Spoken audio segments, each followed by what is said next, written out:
exposição sobre a legitimidade dos tribunais internacionais no caso de um estudo do Mercosul. E também depois a gente vai discutir um pouco sobre a atuação de grupos de pesquisa em matéria de tribunais internacionais. Muito obrigada, vocês me escutam aqui? Obrigada, mestre, e agradeço também ao Wagner que não está aqui, mas que fez o convite junto com o mestre por estar aqui presente. Então é um prazer estar aqui com vocês. Eu queria aproveitar a oportunidade desse evento para expor uma pesquisa sobre legitimidade dos tribunais comerciais internacionais, ou seja, o caso do Mercosul, que é uma pesquisa que está sendo realizada por 3 instituições internacionais e que tem a ver com a atividade do MES, né, que é o Grupo de Pesquisa sobre Tribunais Internacionais. E acho que talvez não sei o que vocês acham.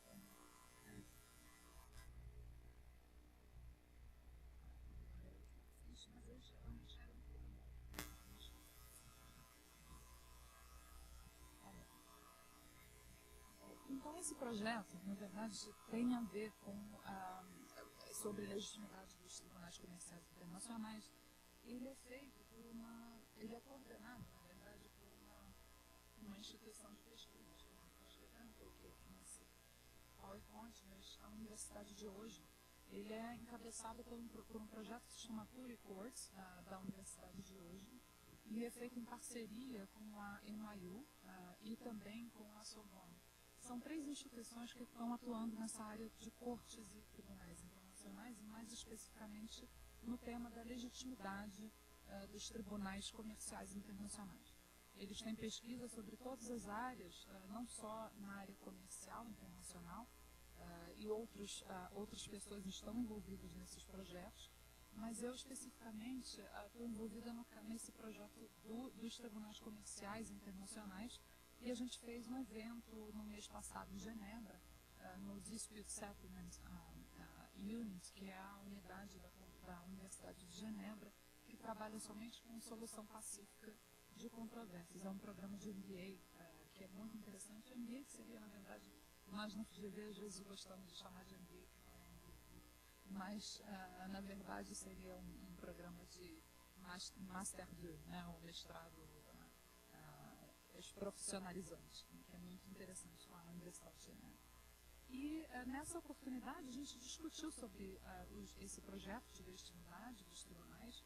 São várias pessoas que estão analisando diferentes tribunais comerciais internacionais. Então nós temos, por exemplo, o pessoal da OMC, são realmente as pessoas que trabalham no departamento de assuntos jurídicos da OMC, analisam o caso da legitimidade dos tribunais do sistema de solução de controvérsias da OMC.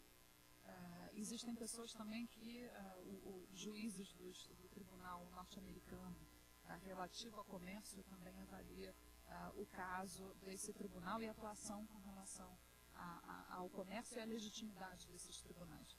E toda a parte dos tribunais de integração regionais. Então, também no projeto estão a União Europeia e a pessoa que cuida desse tema, que trabalhou diretamente no sistema da União Europeia, na Comissão, que atuou perante a Comissão Europeia, e analisa exatamente a legitimidade dos tribunais da União Europeia, os tribunais de Luxemburgo, no processo de tomada de decisão judicial e na questão da independência e indicação dos árbitros, quer dizer, dos juízes, né? Árbitros são os nossos, né, no Mercosul, mas dos juízes no Tribunal de Justiça da União Europeia. A comunidade andina também é avaliada, ou seja, 2 sistemas dentro da América Latina. Infelizmente, a Corte Centro-Americana de Justiça não foi incluída no projeto, e alguns sistemas africanos. A Corte Comesa, do sistema na África, né, eu até anotei a referência da Comesa, porque realmente é uma corte pouco conhecida por nós aqui, é o Common Market para East and Southern Africa, e a WAEMU. WAEMU, talvez vocês também não tenham conhecimento a respeito, porque realmente a gente estuda muito pouco os sistemas africanos, né, de integração, e seria o West African Economic and Monetary Union. Então, são 2 sistemas africanos que estão bastante desenvolvidos em termos de tribunais internacionais, em termos de solução pacífica de controvérsias. E esses sistemas foram, então, analisados sob essa ótica, né, da legitimidade. E, para analisar esse tema da legitimidade, os organizadores do projeto, do Pluricourts de Oslo, fizeram algumas perguntas de pesquisa e direcionaram essa pergunta de pesquisa para todos os acadêmicos que iriam ficar responsáveis pelos tribunais respectivos. Então, no meu caso, é o Mercosul. E as perguntas eram bastante amplas. Então, dentre elas, a gente tinha, por exemplo, questão de indicação, seleção de árbitro, composição e independência dos juízes. Então, como é que é o processo como é que é a composição de cada um desses tribunais, tribunais de sistemas de integração e tribunais comerciais internacionais, e em que medida há uma influência do governo nesse processo de indicação de árbitros. E por isso até mencionei que seria interessante que os árbitros do Mercosul que estavam aqui de manhã, né, que pudessem estar agora, exatamente para que pudessem contribuir com essa discussão sobre legitimidade. Né? O Gami não vai falar que nós somos ilegítimos. Né? Eu falei, não, ainda não. Né?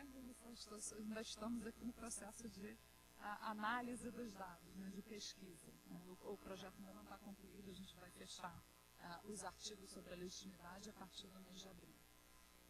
Então, dentre as perguntas de pesquisa, a composição, influência do governo, influência do Ministério das Relações Exteriores no processo de indicação de árbitros, o que no Mercosul é bastante frequente, e isso se dá também, a gente pode verificar em relação aos árbitros do Tribunal Permanente de Revisão. Todos eles são acadêmicos e têm relações com o Ministério das Relações Exteriores. Então, são indicações que têm um forte componente político também.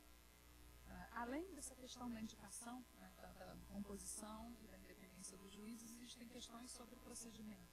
Então, como é que as regras de procedimento de cada um desses tribunais comerciais internacionais acabam influenciando na análise da legitimidade que eles têm, né, da legitimidade que eles têm internamente e externamente.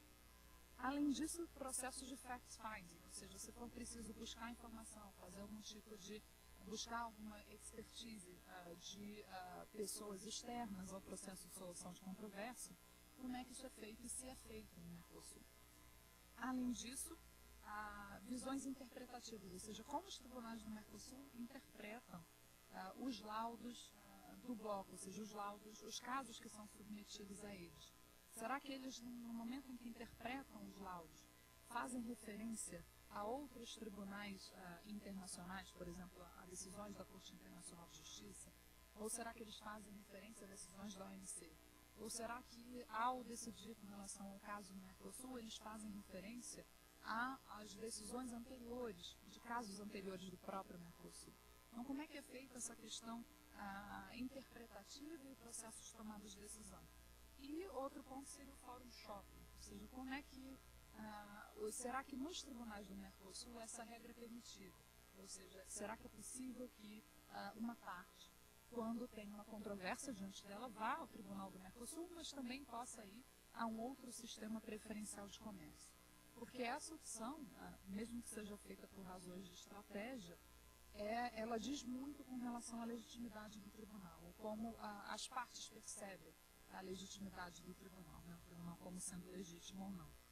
Outro ponto, implementação, interação com relação às cortes nacionais, ou seja, qual é a relação dos tribunais nacionais com os tribunais do Mercosul.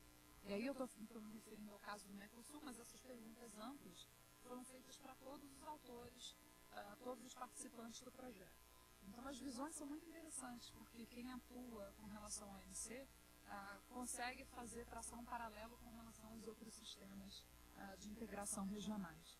E nem todos têm um sistema de interação com os foros nacionais, com os tribunais nacionais, como é o caso do Mercosul, da União Europeia, por exemplo, que tem um review prejudicial e a opinião consultiva, no nosso caso aqui no Mercosul. Então, esses são os tópicos de pesquisas gerais. E agora eu queria entrar em alguns desses tópicos para que pudesse, talvez, dar um panorama sobre como a gente está desenvolvendo essa pesquisa, porque a pesquisa não está finalizada, mas a gente já está, de certa maneira, um pouco avançado nisso. Então, alguns pontos eu já poderia adiantar e outros eu até gostaria de ouvi-los, depois algumas sugestões que vocês possam fazer, alguns pontos que possam não estar claros até então.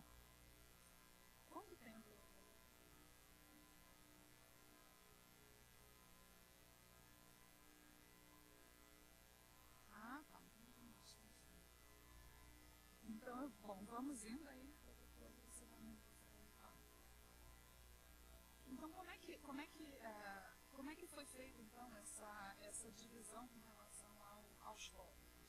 Os tópicos foram essas perguntas de pesquisa e a gente dividiu, ao elaborar essa pesquisa, que está sendo feita em parceria com um grupo de estudantes da FGV Direito do Rio, a gente dividiu entre legitimidade dos procedimentos em solução pacífica de controvérsias, ou seja, quais são os procedimentos dentro do Mercosul e a legitimidade desses procedimentos, e em seguida a gente tem um segundo momento, que seria a legitimidade do processo de tomada de decisão judicial, ou seja, como é que os árbitros dentro do Mercosul tomam as decisões, e antes disso, qual é a composição desse tribunal e será que esses árbitros efetivamente são independentes. Esse é um plano de duas partes, né? Essa é a característica de alguém que estudou no sistema cartesiano alguma vez na vida e não consegue mais se distanciar dessa metodologia, né? Então, a metodologia cartesiana francesa, que a gente aprende no momento de elaboração de mestrado e segue no doutorado e depois a vida toda continua escrevendo de acordo com ela. Normalmente é difícil a gente organizar o raciocínio de outra forma. Então, no primeiro ponto, a legitimidade dos procedimentos com relação à solução pacífica. São 4 itens aí a serem avaliados.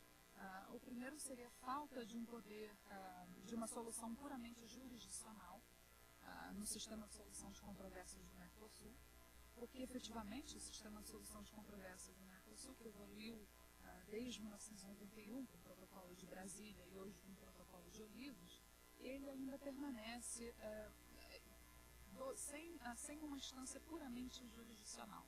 Ele combina atributos de uma arbitragem com atributos de um tribunal, né, de um tribunal como seria o Tribunal Permanente de Revisão, e tenta trazer esse aspecto jurisdicional para o sistema de solução de controvérsias. Mas é um sistema híbrido, que mistura a arbitragem e mistura a fase jurisdicional, e principalmente também a diplomacia. Hoje de manhã também mencionou o Gâmbia, e depois também, talvez durante o almoço, não sei se ele falou aqui especificamente, que o sistema do Mercosul ele está se tornando um sistema diplomático cada vez mais, porque os Estados eles preferem resolver as controvérsias de maneira diplomática e evitam ao máximo submeter as controvérsias aos tribunais, evitam ao máximo a solução judicial. E, inclusive, quando se pretende chegar a uma solução judicial, como a gente vai ver no caso das opiniões consultivas, existe um lobby das empresas envolvidas nos conflitos no âmbito interno, exatamente para fazer com que elas desistam do processo no âmbito do Mercosul. Então, existe toda uma preferência dos países, né, por uma solução diplomática e não judicial dos conflitos no bloco, né, na região. E, em segundo lugar, a ausência de um mecanismo de sanção institucionalizado para assegurar a implementação das decisões. E aí, na verdade, eu faço referência às medidas compensatórias.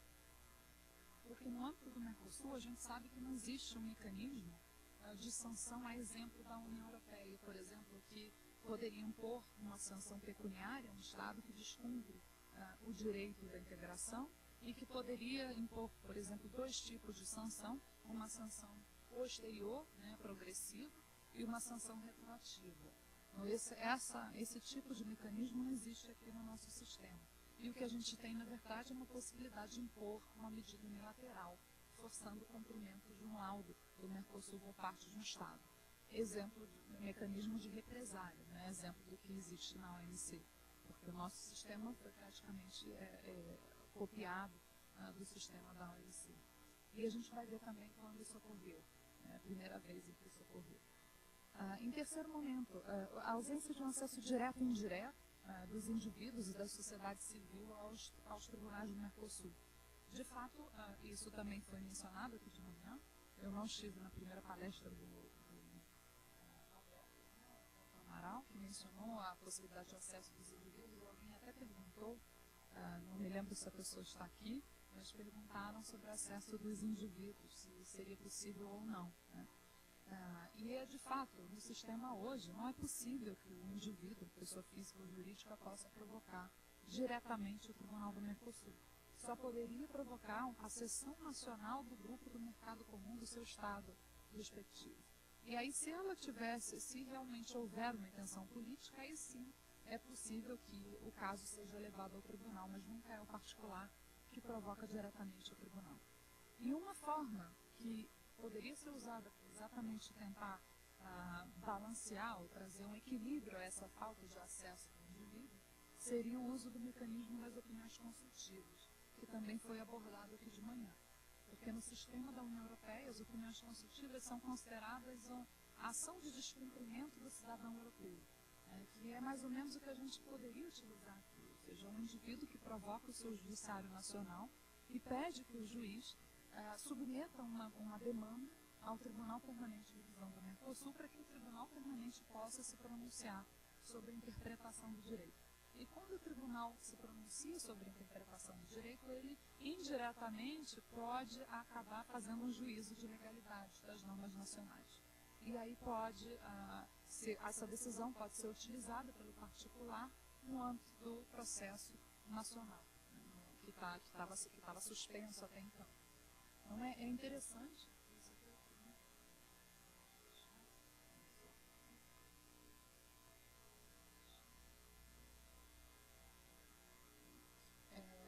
Então, na verdade, a gente vai ver que existe essa dificuldade de acesso individual. E o quarto momento seria o Fórum Shopping. Fórum Shopping, que é uma expressão muito infeliz, né, que remete à possibilidade de escolher, né, o foro competente de acordo com a estratégia e com o interesse das partes. E muitas vezes, quando a parte não se satisfaz com uma decisão, ela poderia, mesmo assim, provocar um outro tribunal buscando uma solução satisfatória para essa controvérsia.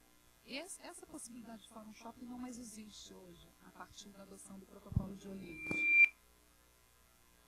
A partir da adoção do Protocolo de Olivos não mais existe. Existia antes de 2004, com a adoção do Protocolo de Brasília, e em alguns casos já foram submetidos a dois foros diferentes, que resultaram em soluções em conflito, né, no âmbito do Mercosul, da OMC, por exemplo. E isso não é desejável para o sistema de integração, obviamente. E por isso essa possibilidade foi negada, excluída a partir da adoção do Protocolo de Olivos. E hoje em dia a gente tem uma escolha de foro possível, mas é uma regra que a gente vai ver que se chama, eles utilizam uma terminologia em inglês, Fork in the Road Rule, que seria a possibilidade de você escolher, tendo em vista um conflito envolvendo o comércio, você poderia escolher a OMC, por exemplo, ou um tribunal do Mercosul. A livre escolha da parte, mas a exigência é que se a parte escolher um sistema, ela não pode recorrer a outro. E nesse ponto, quer dizer, a questão dos procedimentos. Então, a questão dos procedimentos produz uma influência direta na legitimidade do tribunal, do próprio sistema de solução de controvérsias. E no segundo momento seria a análise da legitimidade do processo de solução de controvérsias, ou seja, do processo de decisão judicial. Então, como isso é feito? Quem decide? Então, a pergunta é quem decide e como decide. Quem decide são os árbitros do Mercosul. Agora, quem são os árbitros do Mercosul? Qual é a composição desse tribunal do Mercosul? E será que esses árbitros são efetivamente independentes? Então, essa é por mais que se faça entrevista com os árbitros, né, é muito difícil de avaliar esse grau de independência, porque todos eles se dizem, obviamente, independentes. Então, a gente, quando analisa essa questão da independência, a gente fez entrevistas, está realizando, inclusive ainda faltam duas pessoas a serem entrevistadas do Tribunal Permanente de Revisão, mas algumas, quer dizer, os entrevistados, e além dos entrevistados, a gente está fazendo uma análise com a ajuda de um sociólogo, que seria uma análise prosopográfica, ou seja, analisando o perfil dos juízes do Mercosul, partindo de uma metodologia da sociologia que busca analisar quantitativamente a trajetória geográfica, a trajetória política, profissional e acadêmica dos juízes do Mercosul, para que a gente possa combinar com os dados obtidos nas entrevistas. Na segunda parte, né, do segundo grande item aqui, seria a legitimidade das decisões. Então, em que medida essas decisões, então, trazem elementos que poderiam indicar uma legitimidade maior ou menor do tribunal.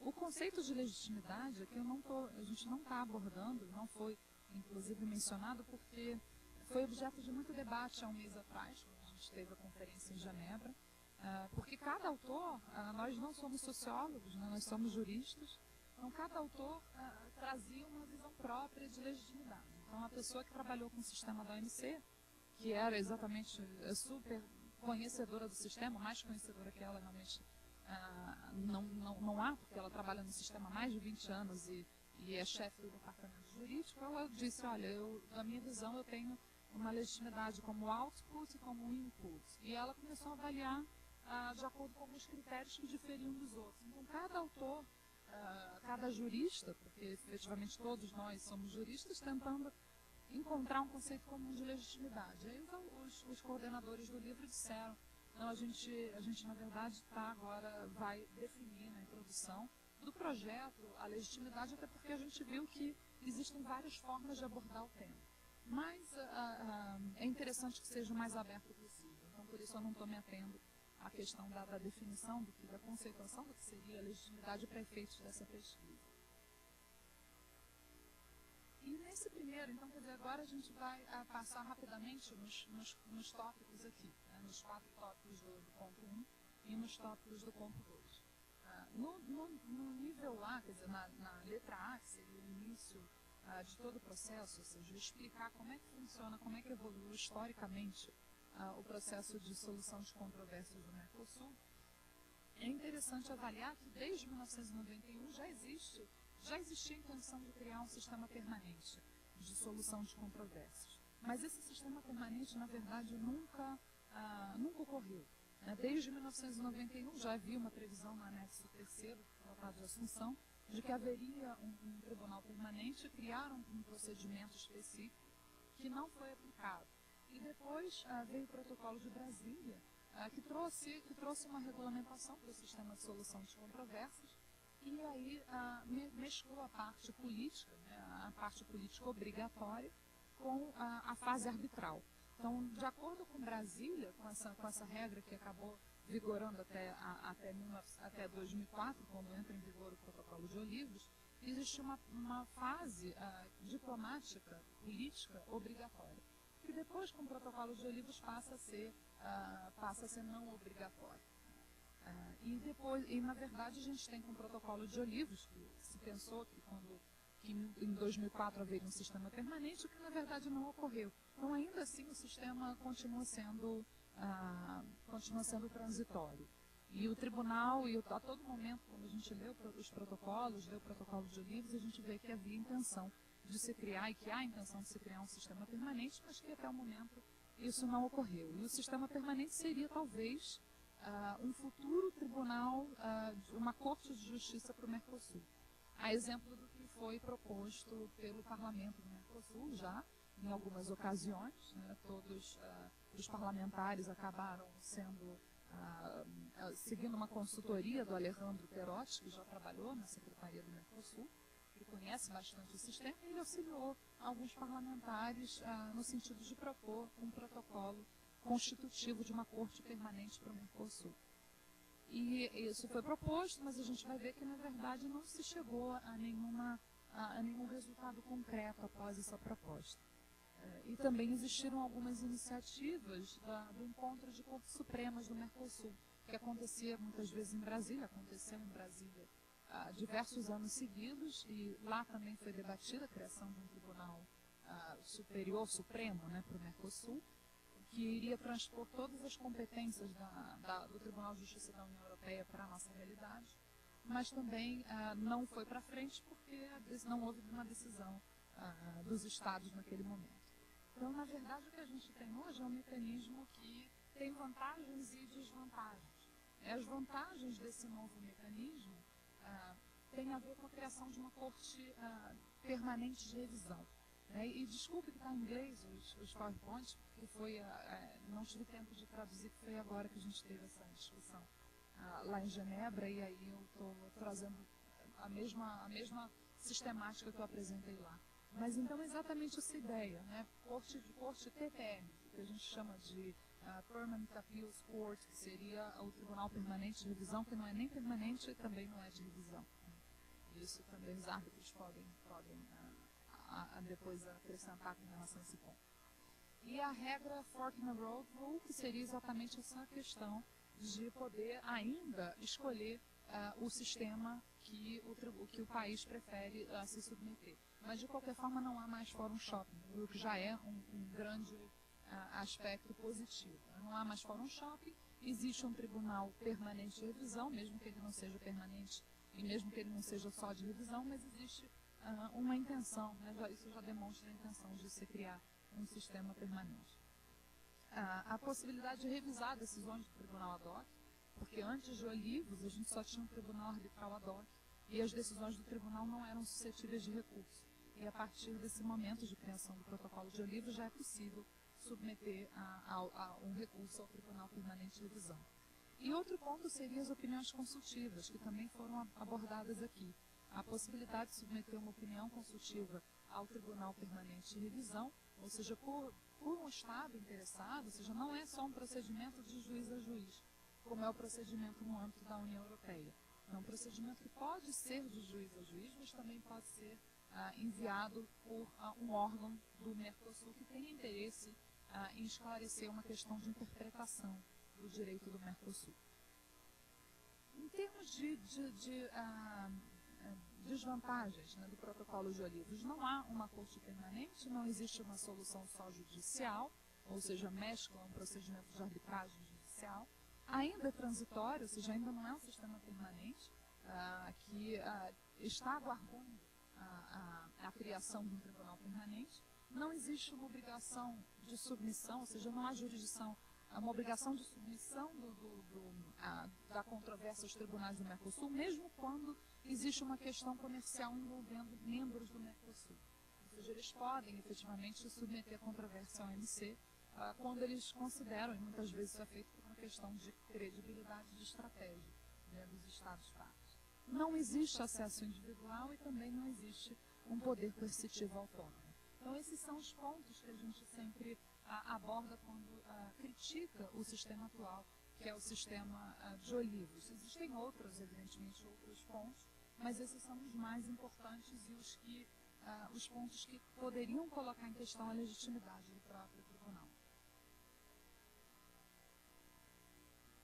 Essa estrutura do tribunal, na verdade, eu acho até que vocês já devem conhecer isso tudo, né? Como a apresentação foi feita para um público estrangeiro, eles não conheciam o sistema, então, de repente a gente já pode até ir um pouquinho mais para frente nesse sentido. Vocês sabem que o único órgão permanente, o único setor permanente do Tribunal Permanente de Revisão é a Secretaria. Não é o próprio tribunal. O Rafael Vasconcelos vai vir aqui amanhã.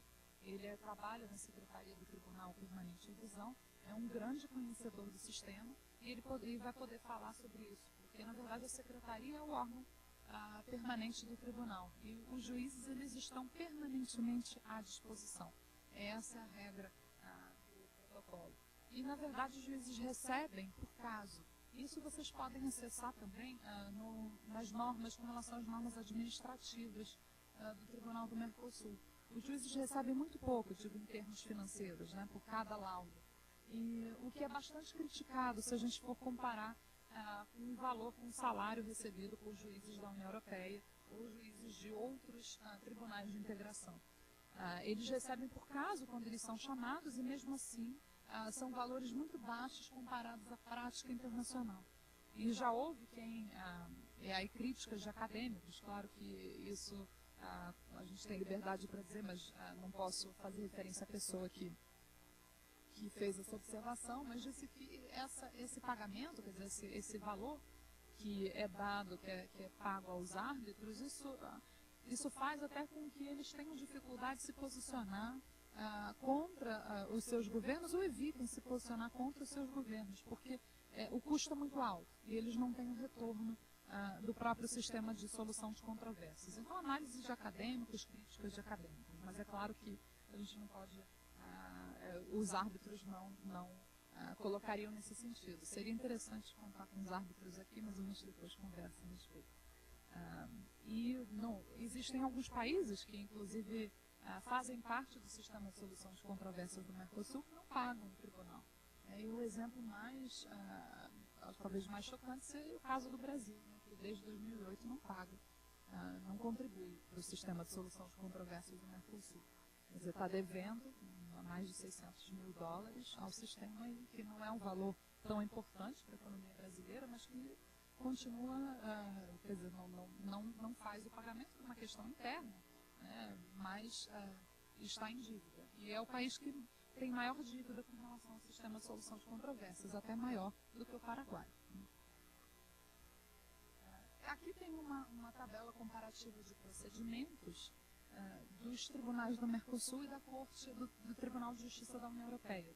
Isso foi feito principalmente para o público europeu, porque o público europeu sempre pergunta qual é, em termos comparativos, qual é a competência dos tribunais do Mercosul, se eles teriam competência para resolver questões relativas ao descumprimento, que seria failure to act, ação de anulação, aliás, failure to fulfill obligation seria ação de descumprimento, a ação de anulação e a ação de omissão, né, failure to act.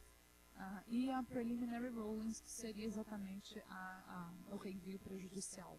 Então, são as competências da Corte do Tribunal de Justiça da União Europeia, de Luxemburgo, comparadas às competências do Tribunal do Mercosul, que, na verdade, pode decidir via opinião consultiva, o que, na verdade, também não significa que seja um mecanismo semelhante ao reenvio prejudicial, porque existem diversos itens que diferenciam a opinião consultiva no nosso sistema, o reenvio prejudicial. O principal deles é a falta de caráter vinculante das opiniões consultivas aqui.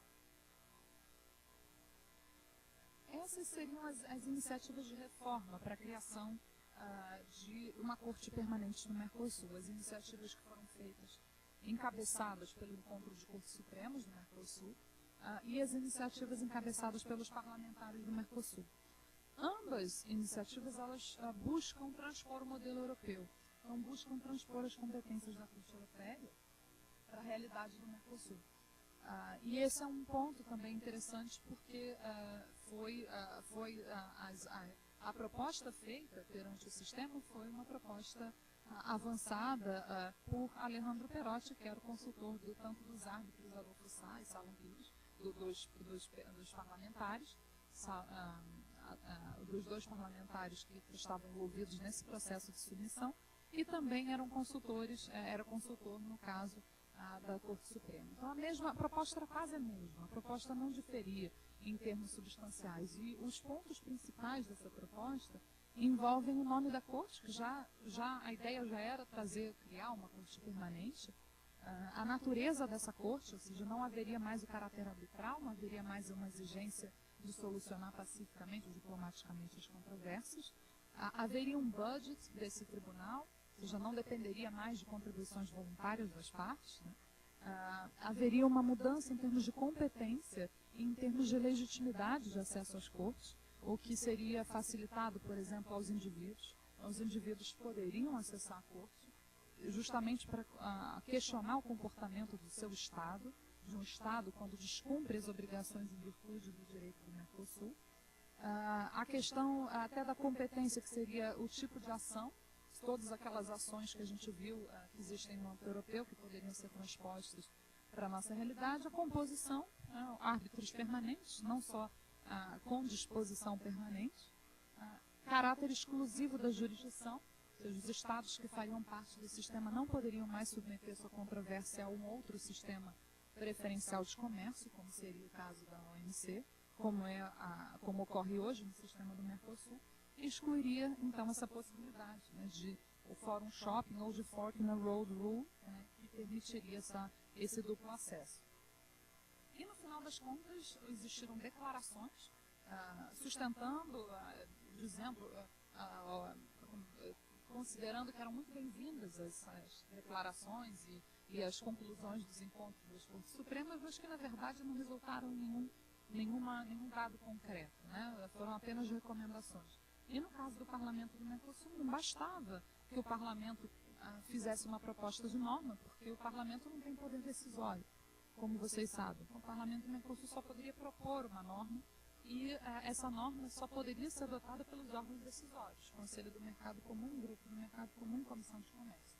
E nesse caso seria o Conselho.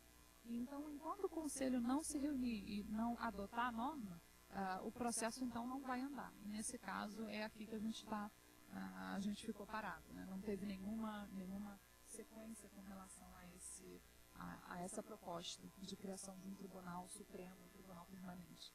Existiram várias críticas, né? Algumas ameaças do Paraguai em diversos momentos, né? Quando o Paraguai foi adotar o acordo político, quando as partes adotaram o acordo político para a criação do Parlamento do Mercosul, o Paraguai tinha submetido a aceitação do acordo político à criação de uma Corte de Justiça permanente para o Mercosul, com essas competências, com as mesmas competências do Tribunal de Justiça da União Europeia. Só que vocês sabem que isso acabou não prosperando.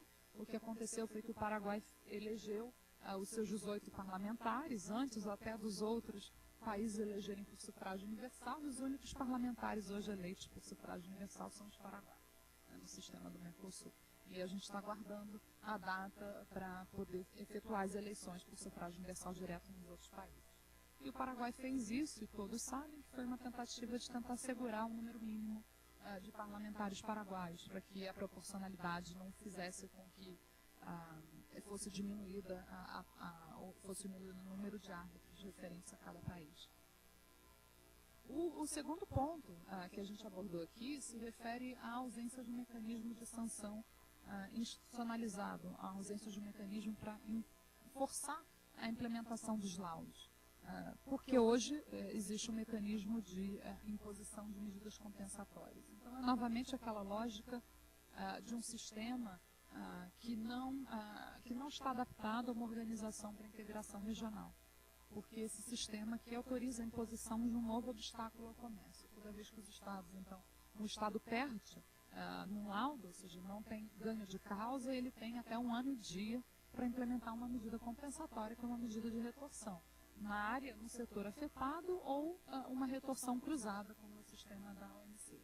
Então, também é possível que seja imposta esse tipo de medida. Só que o próprio Tribunal do Mercosul, no momento em que ele decidiu a respeito da primeira medida compensatória, que foi o caso dos pneus, ele mesmo sublinhou a inadequação desse mecanismo. Esse mecanismo não é suficiente para assegurar o cumprimento das decisões. Em algumas situações, como o caso dos pneus, ou seja, situações muito específicas em que estava em causa um descumprimento num setor específico, que era o setor dos pneus, seria mais fácil aplicar essa medida.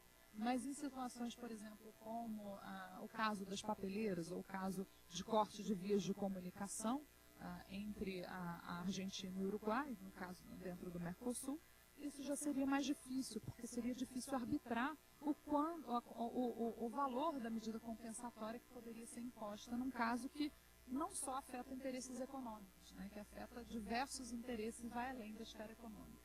Então, a medida compensatória é um mecanismo que pode ser interessante, mas para um sistema que busca apenas liberalizar o comércio e que não vai além desses objetivos, como hoje é o caso do Mercosul. Na verdade, o Mercosul está indo além desses objetivos, a gente vai ver alguns casos que demonstram isso. O caso dos pneus, a gente não vai entrar nessa controvérsia, talvez você já conheça, né? Esse caso envolvia a proibição de importação de pneumáticos, né, uruguaios, né, pela Argentina, e a Argentina sustentava que não poderia importar esses pneus recalchutados, né, que houve uma discussão sobre que tipo de pneus usados, recalchutados, porque existiria uma proteção, existiria um dano ambiental. Então, esse caso envolvia questões ambientais e questões comerciais. E foi submetido ao Tribunal Arbitral ad hoc, e foi a primeira vez que o Tribunal autorizou, o Tribunal Permanente de Revisão autorizou a imposição de uma medida compensatória, porque houve um descumprimento, né, por parte da Argentina, e o Uruguai foi autorizado a impor as medidas compensatórias para forçar o cumprimento da decisão. Então, é um exemplo, a primeira vez em que o Tribunal Permanente de Revisão do Mercosul julgou uma causa, né, foi responsável, né, acabou determinando a responsabilidade de um país por descumprimento, julgou uma causa envolvendo comércio e meio ambiente e ainda autorizou a imposição de medidas compensatórias por uma das partes no processo.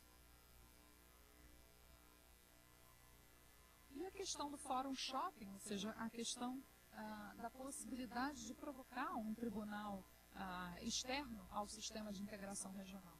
E essa possibilidade, na verdade, essa alternativa de poder provocar um tribunal ou outro está prevista no artigo 1º do Protocolo de Olivos.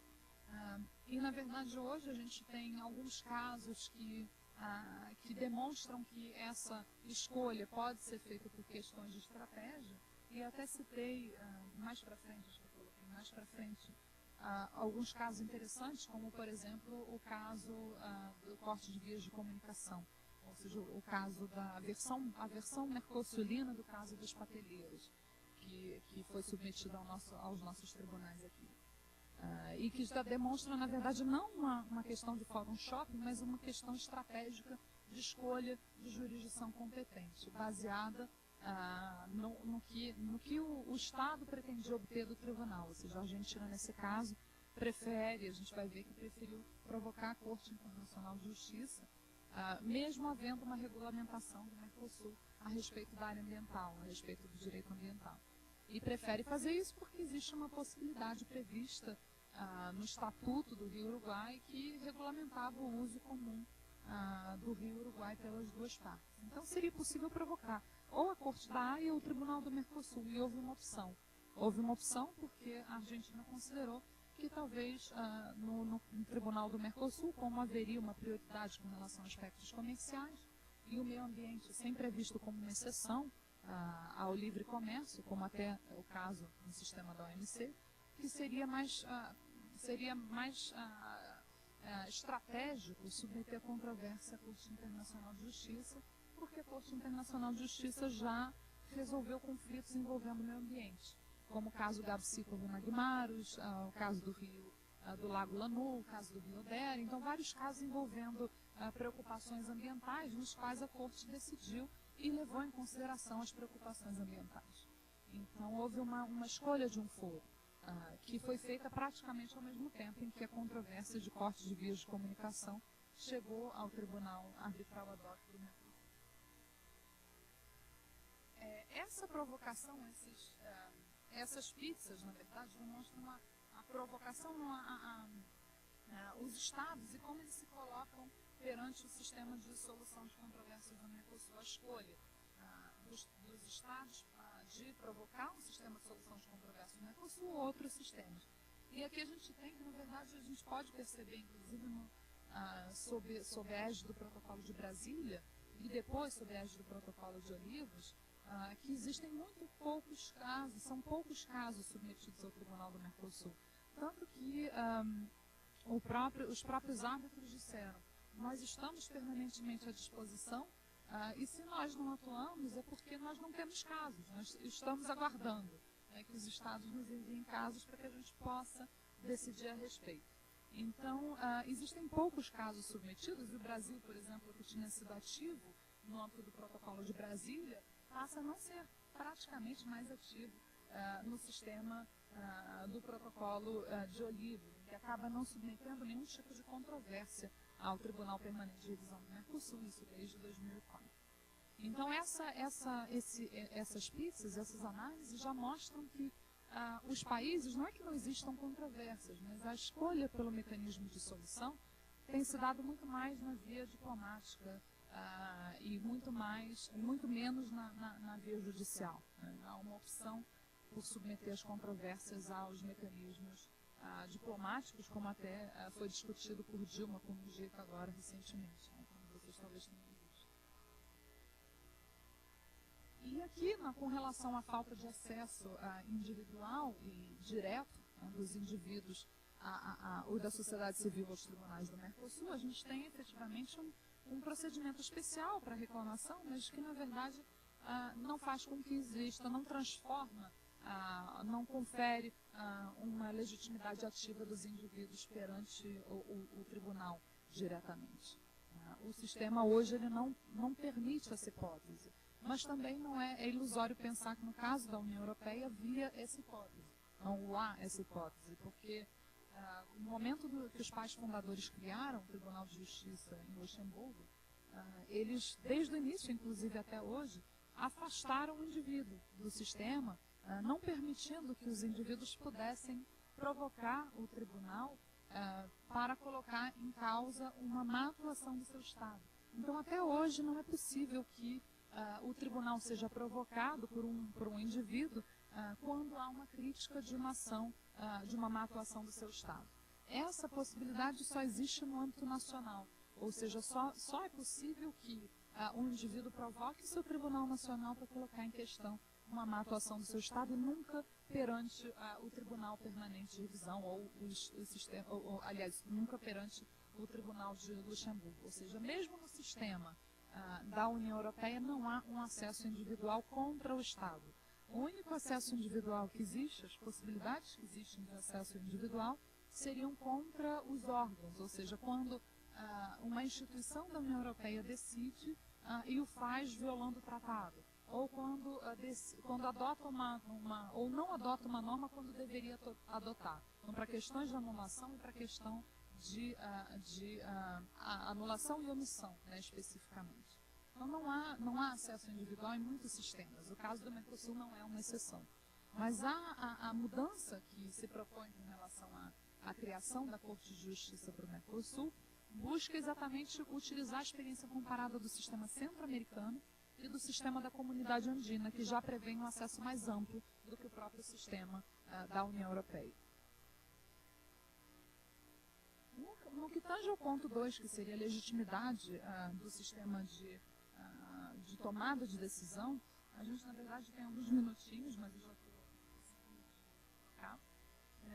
Então, a gente dividiu em dois pontos, né? Legitimidade dos árbitros, então, como é composto o sistema, se esses árbitros têm independência e depois como eles decidem. Qual é o processo de tomada de decisão? Se eles usam os precedentes, se existe como que eles trabalham a questão envolvendo o meio ambiente e questão comercial, como eles interagem com relação às cortes nacionais. E aí a gente sabe que existe uma questão de composição que está muito clara no protocolo de Olivos e nos regulamentos pertinentes relativos aos tribunais do Mercosul. A composição está lá muito clara, a exigência de imparcialidade está lá muito clara. Então, existem regras bem abertas no sistema de solução de controvérsias. Mas existe uma prática, e é essa prática que a gente quer observar. Quer dizer, como na prática se existe na prática um envolvimento de setores que possam, por exemplo, realizar algum tipo de lobby, algum tipo de pressão para a escolha de um árbitro no sistema do Mercosul, ou se os árbitros, e até se os árbitros do Mercosul são obrigatoriamente acadêmicos. Esse é um ponto interessante, porque quando a gente analisa os árbitros do Tribunal Permanente de Revisão, que são os que alguns estão aqui, né, que vieram para esse evento, são todos acadêmicos. Então, é algo que diz muito também sobre o tribunal. E pode indicar, é um critério também a ser analisado com relação à trajetória acadêmica dessas pessoas. Ou seja, todos são acadêmicos, o que faz com que eles possam, então, promover um desenvolvimento progressivo do direito da integração, do direito internacional, quando atuam dentro do tribunal. Existe a lista de árbitros, está lá, vocês talvez tenham já acesso a isso, né? Já tenham visto quem são os árbitros indicados aqui, que atuam no caso brasileiro, né? Indicados pelo Brasil, e os árbitros de cada um dos países, de cada um dos tribunais. Então, o nosso objetivo é elaborar um perfil desses árbitros, de acordo com os dados disponíveis, e aí a gente está recorrendo aos currículos dos árbitros do Tribunal Permanente de Revisão que estão disponíveis no site. A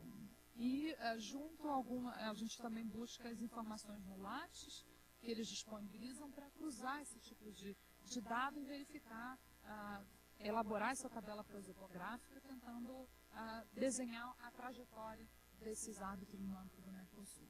E a gente está também entrevistando os árbitros. Então, entrevistas com os árbitros, principalmente do Tribunal Permanente de Revisão, até porque do Tribunal Arbitral agora são muitos, né, e como eles não são não são pessoas, não são 5 que estão lá permanentemente, é uma lista, né, são pessoas que estão ali no site do tribunal. A gente acabou partindo primeiro para o Tribunal Permanente de Revisão, pelo próprio caráter de permanência que ele possui. E alguns nomes ainda não puderam participar das entrevistas por questões pessoais, e a gente está contactando, está insistindo no contato com eles. Uso de precedentes, então, é outro ponto que a gente está analisando. A gente está avaliando cada uma das decisões e a referência que elas fazem a outros tribunais ou a outros julgados do Tribunal Arbitral ad hoc, do Tribunal Permanente de Revisão, e a outros tribunais. Se utilizam, por exemplo, se eles sempre fazem referência a decisões do Tribunal de Justiça da União Europeia. E é algo bastante frequente de se observar. Por mais que a gente diga que se pretende aqui criar um sistema próprio, na prática, muitas das decisões dos tribunais arbitrais ad hoc e do próprio Tribunal Permanente de Revisão fazem referência a decisões da União Europeia e transpõem a lógica comunitária para o sistema. Exemplos de interface entre comércio e meio ambiente foram os 2 casos que ficaram mais famosos no sistema do Mercosul. Seria o caso dos pneus e a versão, e eu chamei de versão mercosulina do Pulp Mills Dispute, porque realmente o caso, se vocês conhecem o nome do caso, é um caso extremamente longo, né? Corte de via de comunicação, e aí segue, né?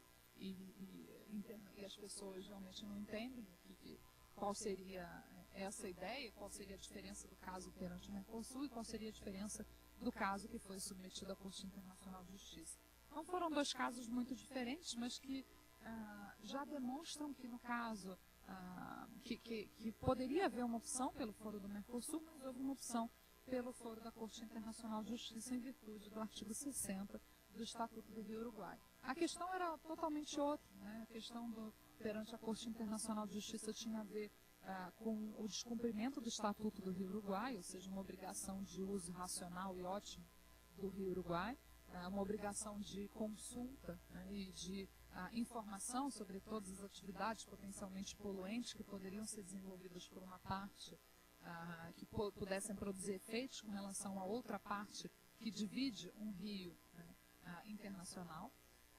E essa questão foi submetida à Corte, ou seja, obrigações de substância e obrigações de procedimento. E a Corte, então, julga uma questão ambiental com uma base de competência muito clara, que era a cláusula compromissória do artigo 60. E no caso do Mercosul foi uma questão bastante diferente, mas que também tinha como pano de fundo essa disputa, né, que foi o bloqueio das vias de acesso, nas pontes, né, de acesso entre o Uruguai e a Argentina, que houve um bloqueio por cidadãos argentinos e esse bloqueio foi criticado pelos uruguaios como sendo um atentado à livre circulação de mercadorias e livre circulação de serviços no Mercosul. Então foram 2 questões diferentes, mas complementares, e que também já mostram que o sistema do Mercosul, talvez os estados não acreditem no sistema do Mercosul e não acreditem que o sistema do Mercosul poderia dar uma solução satisfatória em matéria ambiental,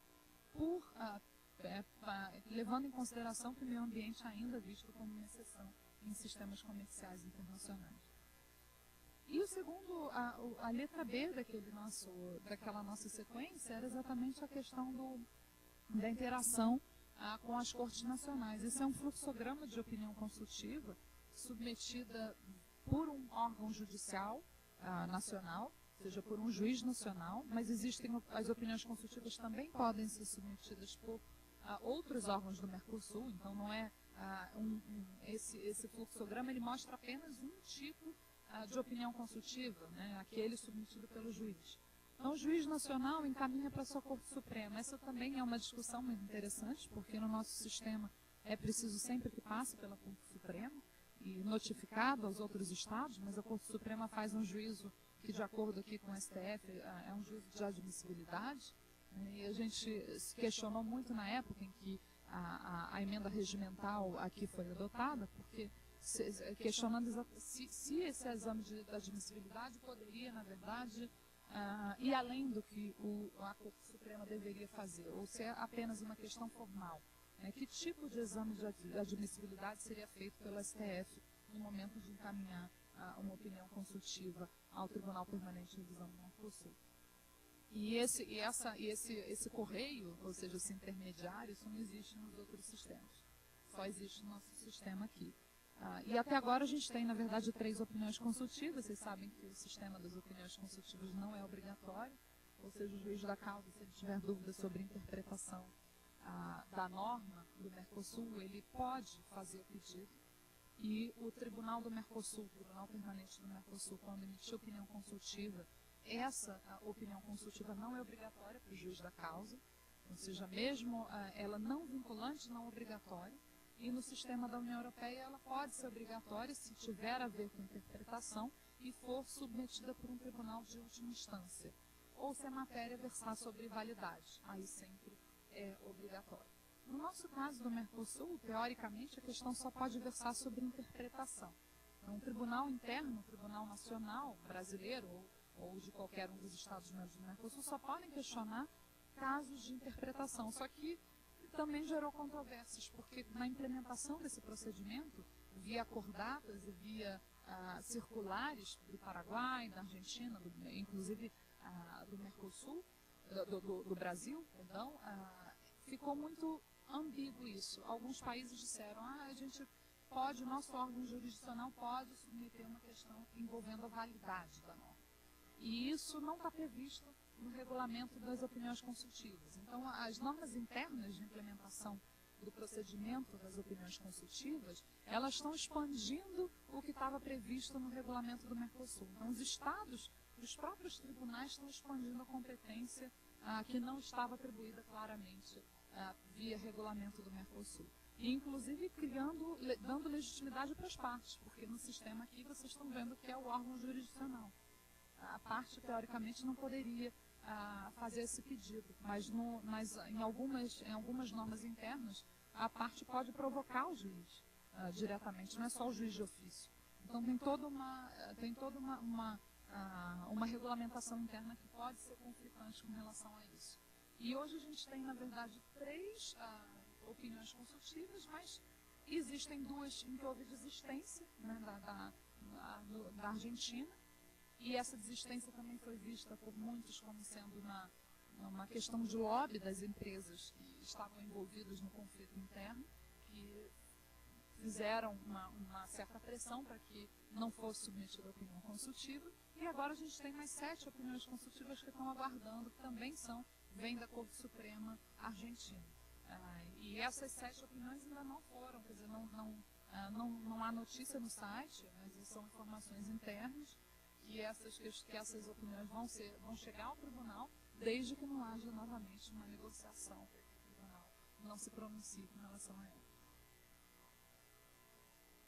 Então, gente, na verdade, acho que esses eram as 2 partes do trabalho principal, mas a gente ainda está recolhendo essas informações e a pesquisa ainda não está concluída, mas de qualquer forma acho que já dá para dar um panorama geral dos problemas e das dificuldades que a gente tem aqui no sistema, né? E da necessidade de se conhecer o sistema, principalmente, né, por alunos e por profissionais do direito. Obrigada.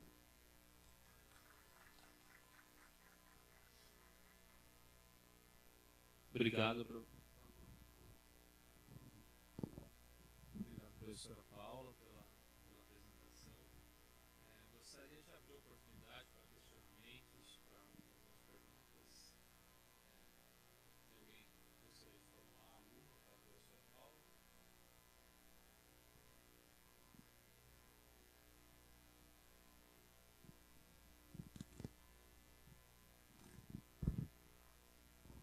Professora, muito obrigada pela sua apresentação, por você participar aqui do nosso simpósio. Eu estou com a voz meio rouca, então eu peço desculpas para todo mundo também pela minha voz péssima.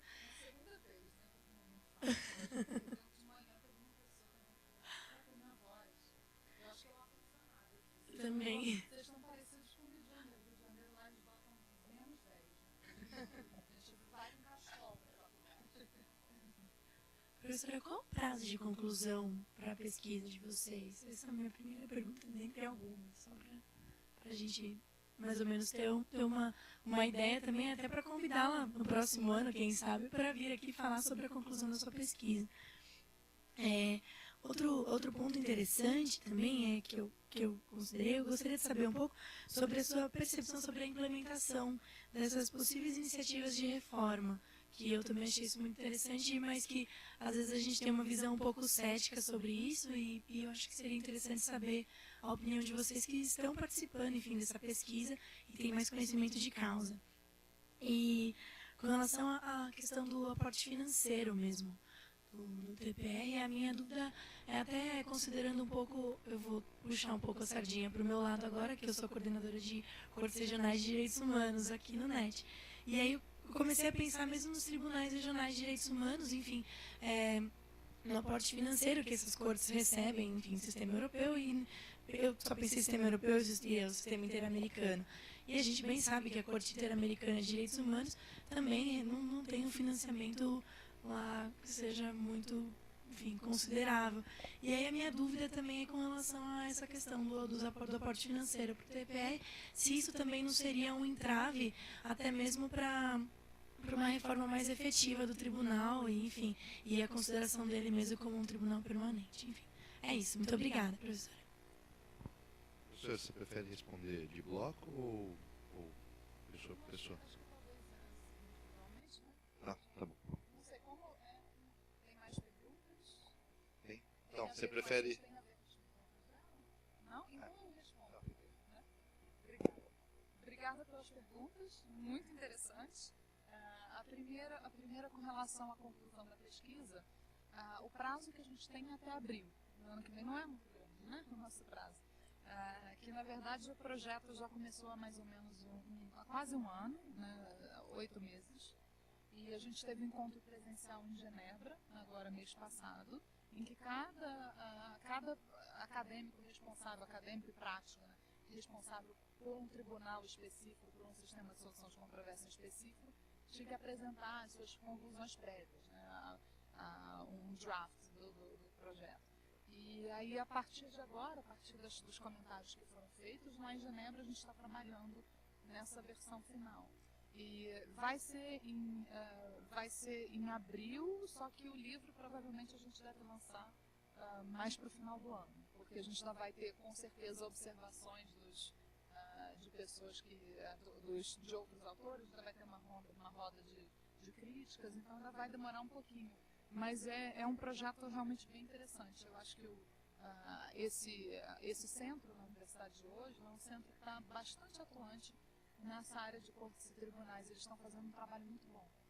Então, acho que é interessante ficar de olho no que eles estão fazendo, não só. E aí você falou da parte de direitos humanos, eles têm um projeto relativo a direitos humanos, e legitimidade das cortes em matéria de direitos humanos. Então é interessante também que você conheça. Acho que é um centro muito bom.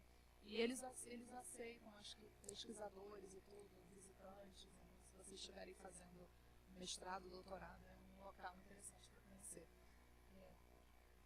Sobre a implementação das iniciativas de reforma, isso, na verdade, a gente já está há um tempão, né, debatendo sobre reforma, né, do sistema. Desde esses encontros das Cortes Supremas, desde 2008, que estão ocorrendo, a gente debate, não chega a nenhuma solução. Os parlamentares do Mercosul apresentam uma proposta, também não se chega a solução, porque o órgão político, que é conformado pelos executivos nacionais, não leva para frente nenhuma proposta, não adota como norma nenhuma proposta. Então, efetivamente, a gente depende de um pronunciamento político, que não aconteceu até então. Existiu uma outra proposta recente, que, se não me engano, foi Paraguai, encaminhada há pouco tempo. Até queria conversar a respeito com um árbitro uruguaio, que ele deve conhecer, mas que também até então a gente não tem. O que a gente tem, talvez o mais concreto, o mais curto prazo, seria a adoção do Protocolo de Olivos II, né, a revisão do Protocolo de Olivos, que, na verdade, não vai alterar em matéria de competência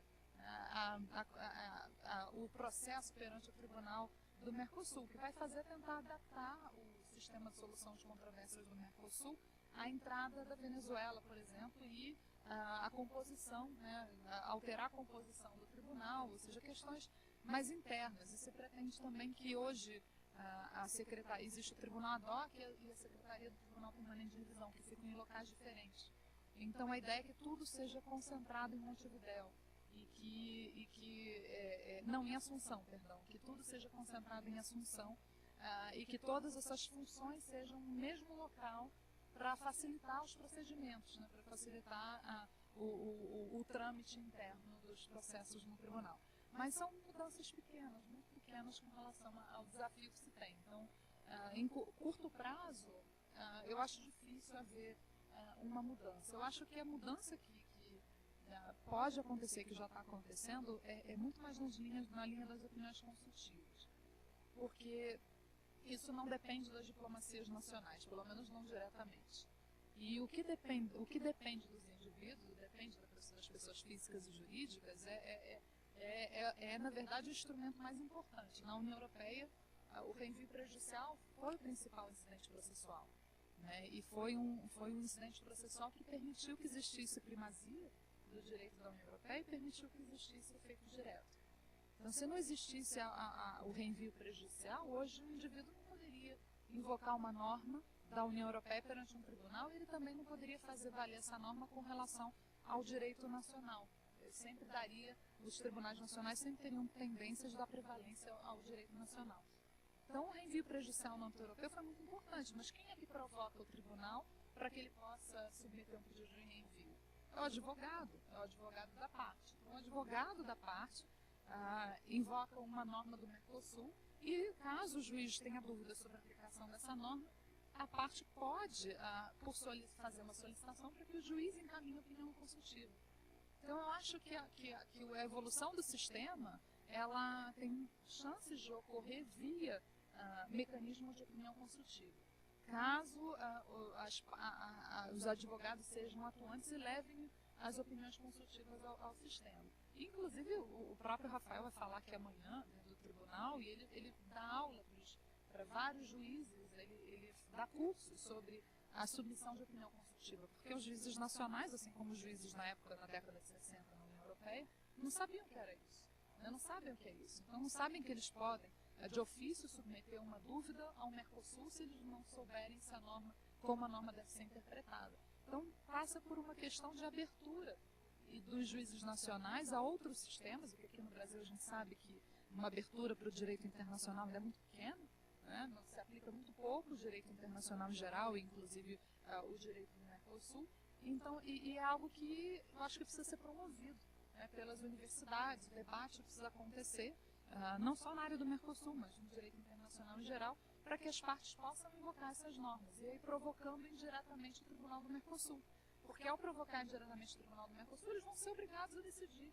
Eles disseram que no caso da suspensão do Paraguai à entrada da Venezuela, eles só não puderam adotar uma decisão porque, na verdade, se pronunciar em termos substanciais com relação ao caso, porque foi invocado um protocolo específico que tratava de bens perecíveis, né, que não tinha das medidas provisórias, né, que a democracia não seria um bem perecível. Então há toda essa discussão, né, no caso do Mercosul, mas que se por acaso chegasse a opinião consultiva, certamente eles teriam que se pronunciar. E que por mais que elas não sejam obrigatórias ou vinculantes, já iria haver uma pressão. Existe essa pressão, tanto que existem lobbies de empresas para que as opiniões não sejam decididas pelo tribunal. Se não fosse importante, elas não se preocupariam em fazer esse tipo de lobby. Então, acho que pode haver uma evolução, mas muito mais de baixo para cima, sabe? Uma evolução do sistema. A questão do aporte financeiro tem um orçamento, né, acho que é 170, até tinham pego esses dados recentemente, 170 mil dólares anuais por país, por PPR. Acho que era um orçamento geral de 800 mil dólares, né, que seria o valor total em bloco, e vários países realmente não pagam a parcela correspondente. Né. E existem várias normas internas tentando melhorar esse sistema e tentando pedir que seja feita uma norma do Mercosul para esclarecer a forma de pagamento, qual vai ser o órgão responsável, porque parece que no Brasil a dificuldade de pagamento do valor é porque não há uma clareza com relação ao órgão responsável por efetuar o pagamento. Mas informações, quer dizer, que, claro, não estão nos livros, são conversas que a gente tem com diversas pessoas que atuam no sistema. Não é um mecanismo ideal, até porque, no caso, por exemplo, das opiniões consultivas, deveria ser um mecanismo gratuito. Muitas vezes os mecanismos não são gratuitos. A parte que tem que arcar. E se a opinião consultiva, por exemplo, ela busca uniformizar todo o direito, ela vai beneficiar o indivíduo e o bloco, de uma maneira geral, deveria ser um procedimento gratuito. Então, eu acho que deveria haver uma mudança e há uma previsão de mudança na proposta de criação de uma Corte Suprema com relação a essa questão financeira, para que não exista mais essa situação de que um país dê um aporte e outro país não faça o seu dever de casa. Mas realmente não se sabe como é que vai ser para o futuro ainda.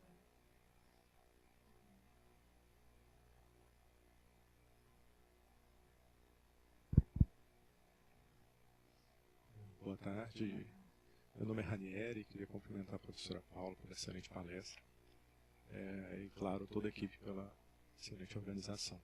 Professora, surgiu apenas uma dúvida com relação ao uso dos precedentes, que eu achei muito interessante a temática, de que maneira que esses precedentes estariam sendo usados do ponto de vista intrínseco, ou seja, citação das próprias decisões, e do ponto de vista extrínseco, ou seja, citação e referência a precedentes de outras cortes internacionais, se a pesquisa abrange essa variante. Obrigado.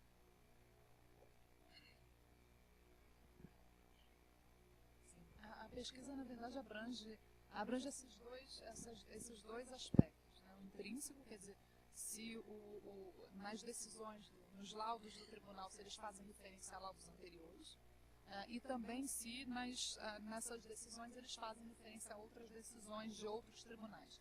A gente está analisando laudo por laudo, mas cortes que já foram apontadas seria a Corte de Justiça da União Europeia, a Corte Centro-Americana, o Tribunal de Justiça da Comunidade Andina, então, quer dizer, sistemas de integração regional, e também decisões da Corte Internacional de Justiça, em matéria de interpretação. Decisões, por exemplo, relativas à aplicação da Convenção de Viena sobre o direito dos tratados, que também é utilizada em matéria de interpretação no Mercosul. Então, é fácil fazer essa análise porque são poucos laudos, né? Então, isso ficaria muito difícil para ser feito, por exemplo, no âmbito da União Europeia. Que o responsável pela análise do caso europeu disse claramente não pode mais de 15 mil decisões, né? Pode ser feita essa análise laudo por laudo, né? Mas a gente consegue fazer porque são menos de 20 laudos. É relativamente tranquila essa análise, mas já é interessante. Já é interessante ver como o tribunal se preocupa em fundamentar bem as suas decisões, né? Mesmo que tenha sido criticado, porque no caso da opinião consultiva, aquela primeira opinião consultiva, que o Wilfrido Fernandes foi o relator, ele transpôs a lógica do Tribunal de Justiça da União Europeia e houve uma crítica muito severa com relação a esse posicionamento. Mas se utiliza bastante. É o que a gente tem visto por enquanto, né? Não concluímos, mas estamos percebendo esse resultado.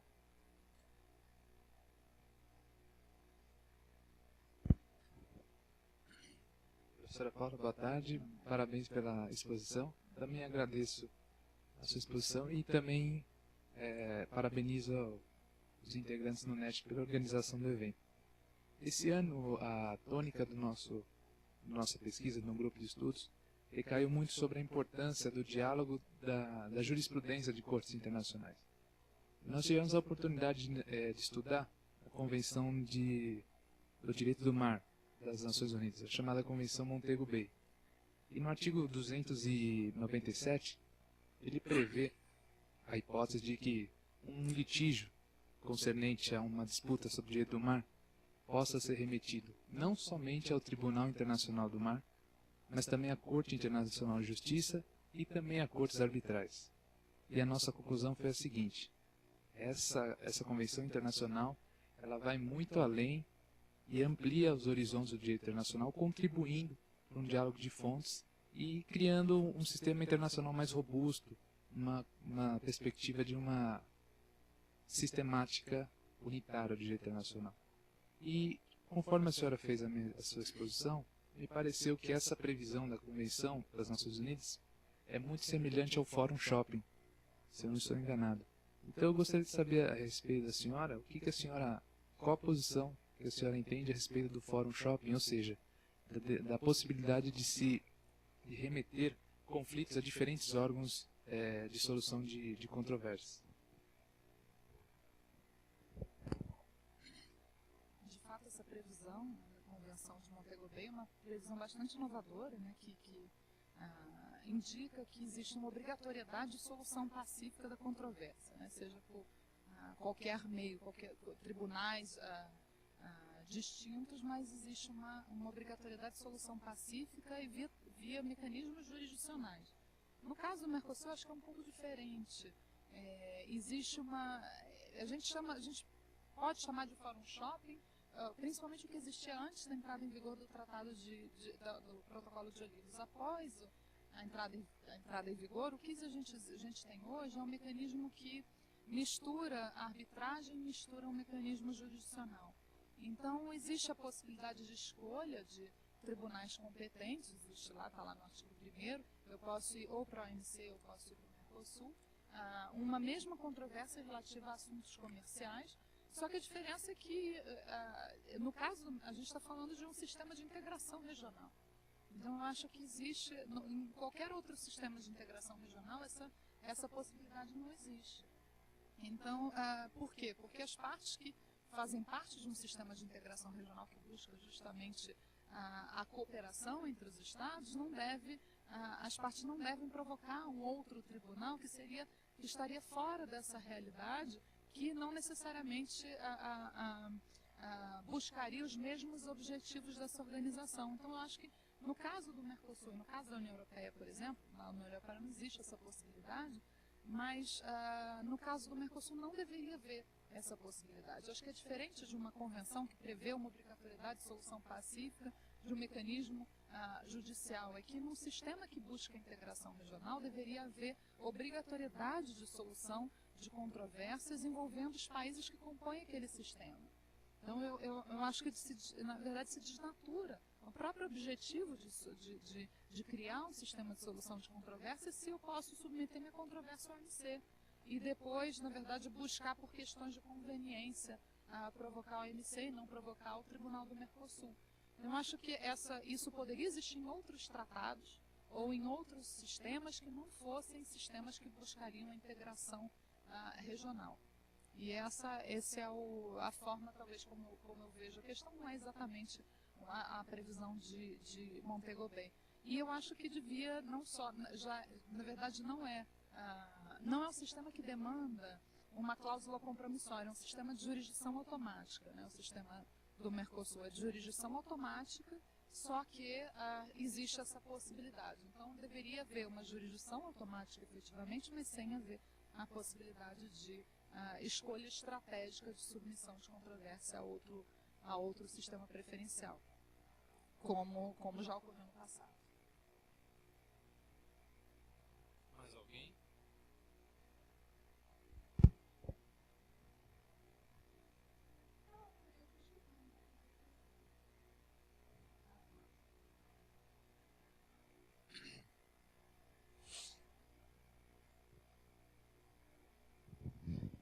Bom, tá bom. Então, meu nome é Alfredo Atier, eu sou juiz aqui no Tribunal de Justiça de São Paulo da seção de Direito Privado. E, bom, como de praxe, eu não fiz isso, mas com toda a sinceridade, que eu já agradeço muitíssimo a exposição, foi extremamente rica para mim, tanto do ponto de vista de desenvolvimento intelectual, acadêmico, quanto profissional. Agora, minha pergunta é a seguinte: do ponto de vista comparativo dessas cortes que fazem desses sistemas que fazem parte dessa pesquisa conjunta que está sendo feita, a gente pode dizer que as fragilidades que são apontadas no nosso sistema de solução de controvérsias têm a ver com a evolução, digamos, política da nossa integração econômica daqui, ou tem alguma coisa a ver, talvez, com as características culturais, jurídicas do sistema dos países que compõem o Mercosul? Como é que isso se apresenta em outros lugares? Se há esse componente político, efetivamente. Quer dizer, então, no fundo, a pergunta mais ou menos seria a seguinte, além dessa, quer dizer, por que há essa pressão com relação à solução por meios diplomáticos e não aceitação? Quer dizer, por que há essa concorrência do sistema político, digamos, e o sistema jurídico, efetivamente? Seria essa a minha indagação.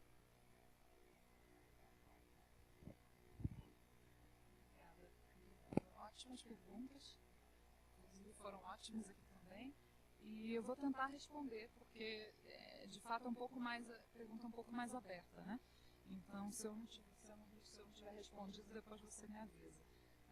E obrigada pela presença também, porque eu acho que é interessante, é importante que os juízes estejam presentes nesse tipo de evento. É uma abertura que vocês que se dispõem a fazer, eu acho que é um debate interessante que a gente pode ter. Com relação à fragilidade, né, se isso tem a ver com a questão política, na verdade tem muito a ver com a questão política. Né?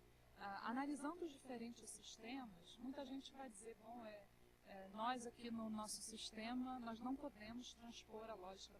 O discurso mais comum e mais batido é o seguinte: a União Europeia vem de um outro contexto, um contexto geográfico diferente, um contexto político diferente, social, econômico diferente, e no pós-Segunda Guerra o contexto era outro, os países estavam arruinados e era necessário uma união em torno de um setor específico comum, que era o carvão e do aço, e hoje em dia, no sistema do Mercosul, em 1991, não havia uma crise dessa monta e não havia uma necessidade real de integração.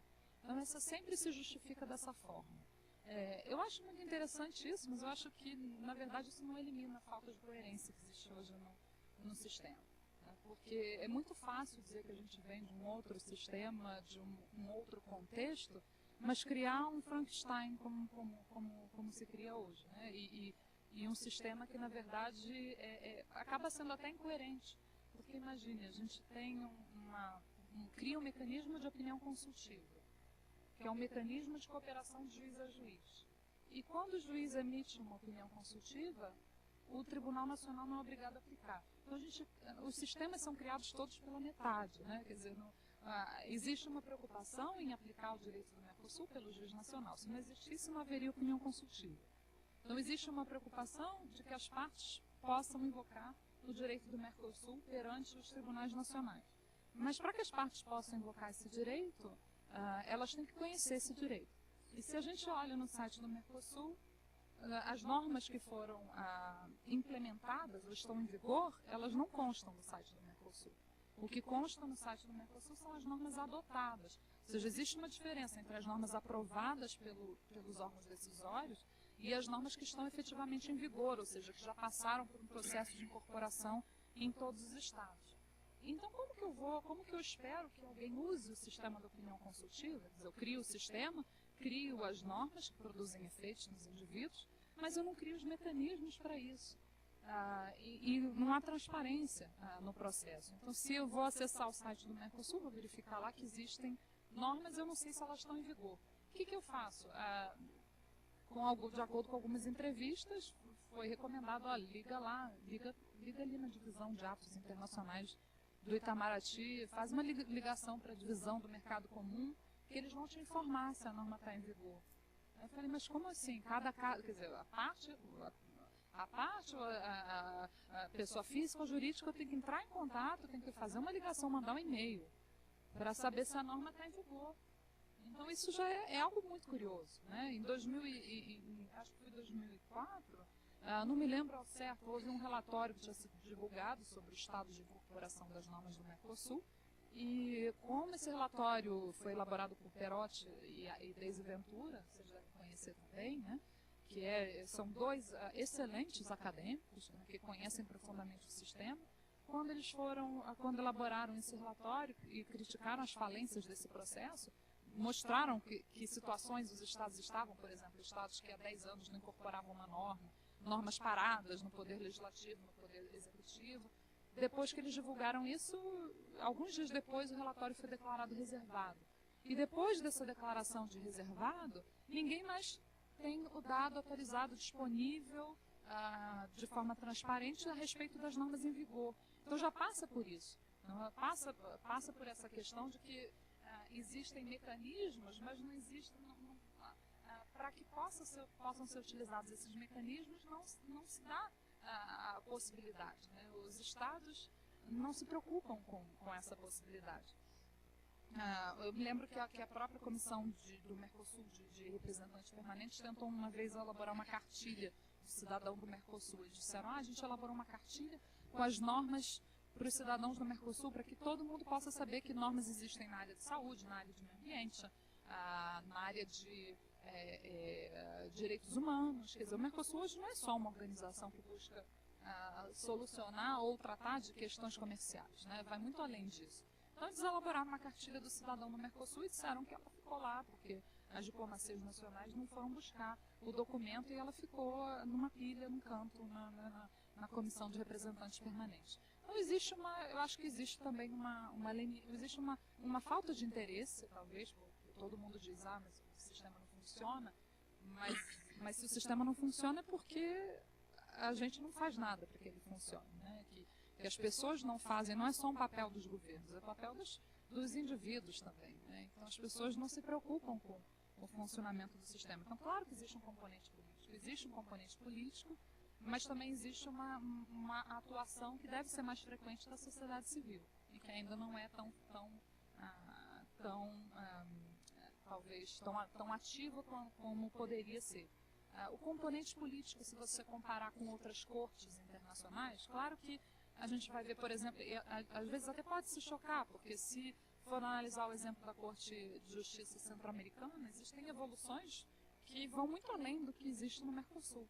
O próprio sistema da comunidade andina, o sistema africano, é muito mais evoluído do que o nosso sistema. Das duas cortes africanas, né, mais importantes em termos de integração. Então, eu acho que passa por por esses elementos, né, de vontade política, evidentemente, mas passa por uma pressão popular também, por uma atuação da população. Por que não existe? Porque há uma pressão com relação à solução de meios diplomáticos, né, o que você perguntou. Existe eu acho que isso é historicamente a postura do Brasil, né, de muitos outros países. Eu acho que isso é também mais um elemento que é uma opinião que eu estou dando aqui, tentando puxar para o lado do direito, porque eu sou jurista, eu não posso analisar a questão com relação à ciência política, né, as relações internacionais, porque eu não tenho conhecimento quanto a isso, mas do ponto de vista até jurídico, já é interessante observar que não só com relação ao Mercosul, mas até com relação à Corte Internacional de Justiça, o Brasil ele sempre tenta emitir reservas às cláusulas compromissórias, né, que permitem a competência da Corte Internacional de Justiça. Fomos nós que propusemos, inclusive, a cláusula facultativa de jurisdição obrigatória, e não temos a cláusula. Então, na verdade, temos todo um privilégio com relação aos meios diplomáticos de solução pacífica, não só no Mercosul. Não acho que esse é um problema, uma questão específica ao Mercosul, mas uma questão universal também. A gente evita, de todas as formas, se submeter a tribunais internacionais. Teve um caso só na Corte Internacional de Justiça Brasil-Honduras, né, que também houve desistência. Né? Então, não houve nenhum caso em que o Brasil efetivamente foi julgado pela Corte Internacional de Justiça. Então, acho que internamente existe uma preferência por meios diplomáticos que, juridicamente, ela é feita tentando eliminar todas as cláusulas compromissórias ou emitir reservas nas cláusulas compromissórias de forma a evitar uma submissão a um tribunal internacional. Agora, evidentemente, existem motivos políticos para isso, né? E que alguns a gente pode avançar, mas eu acho que uma pessoa que trabalha com relações internacionais poderia responder melhor do que eu. Mais algum questionamento? Bom, então, novamente, queria reiterar nosso agradecimento, professor Paulo, pela brilhante exposição, muito interessante. Espero que a gente possa